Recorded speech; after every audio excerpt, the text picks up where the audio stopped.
Magandang araw mga kalingap, sana ay nasa mabuti kayong kalagayan ngayon. Roda nagsalita na nga tungkol sa love team, marami na nga ang kumakalat ngayon tungkol sa pag-love team kay Reyna at nanawagan din si Roda at ang mga taga-supporte ni Reyna na wag idamay si Reyna sa mga love team na yan. Bata pa kasi ito at ang kailangan ngayon ni Reyna ay ang magpagaling. Oo nga naman, bakit ba nila sinasali si Reyna sa love team na yan, isa pa anong alam dyan ni Reyna? Kaya nagsalita na itong si Roda na wag na nila idamay pa si Reyna sa ganyan dahil bata pa ito at nagpapagaling ito sa sakit.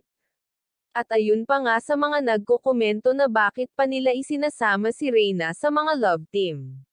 Ang pinaka-importante sa ngayon ay ang agarang paggaling ni Reyna, at sabi pa ni Roda na sa ngayon ay bibihira na lang daw atakihin si Reyna. Magandang senyales ito na ang ibig lang nito sabihin ay pagaling na ito at naisasama pa ito ni Roda sa mga lakad niya lalo na sa pag-scout, at maigi rin na naisasama ni Roda si Reyna para ma-exercise din ang katawan nito. At dyan na lang po muna ang update ko, maraming salamat po.